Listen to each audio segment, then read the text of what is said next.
Trucks have resumed movement along Juba-Nimule highway after over a week since the standoff in protest of the insecurity in the roads.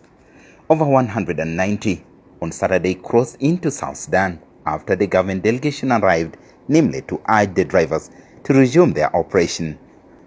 According to the National Revenue Authority Deputy Commissioner General Africano Monday, their visit was to show their condolence to those killed and also to ensure merchandise destined to South Sudan is delivered without any delay. One is the fact that we came in the spirit of paying condolences to them for the fact that people have lost life.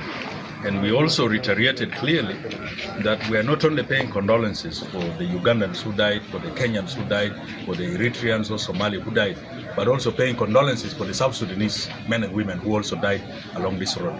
That is a fact that we should not neglect.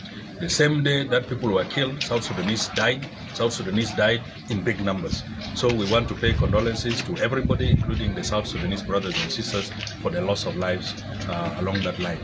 There were a series of interventions that have been made as a result of the demands by the leaders of the long-distance truck drivers. But we want to categorically say that, yes, we do recognize that South Sudan is a high-risk area because of the fact that there are still low-intensity insurgent groups operating. Now, because of that, we want to categorically state that it's a matter of choice for anybody who wants to come to South Sudan to recognize that there are risks to take.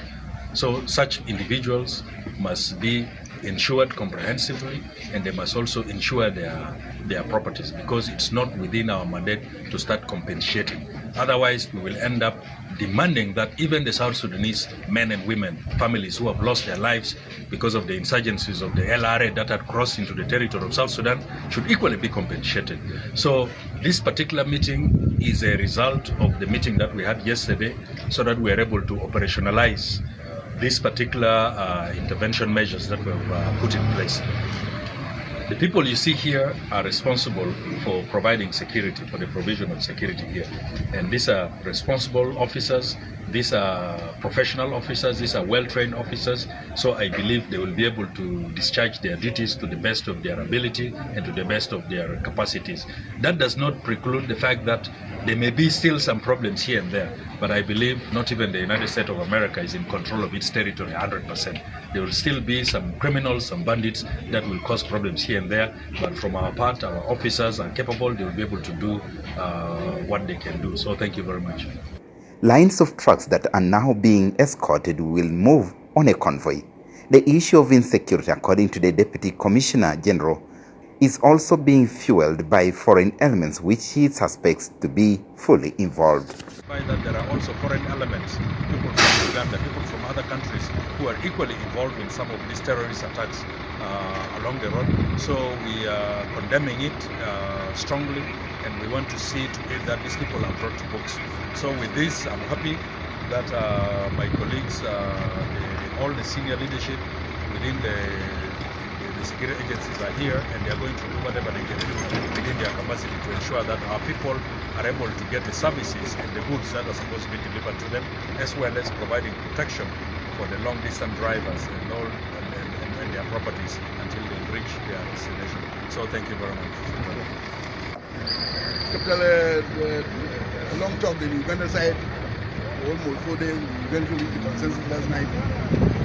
We agreed that we will do the full force escort them to Juba, another part of South Sudan. And that's why we see now most of the trucks are coming out. We have only 3,000 trucks. We are going to move around 1,000 a day until the rest will finish. As time goes to after Monday, we shall not be having any other truck that is again packed because of insecurity. Coming as usual as business. Therefore, we are happy. The team that came to Juba, headed by my boss here, CDF, went yesterday back to Juba simply. So appreciate them. Thank you. Vast areas of South Sudan have remained a hideout of various elements that have unleashed their wrath to the local population and highways across the country. The delay of delivery of goods from the border left major towns in the country severely hit by increasing prices and scarcity of necessary goods like fuel. James Arusi, Ssbc.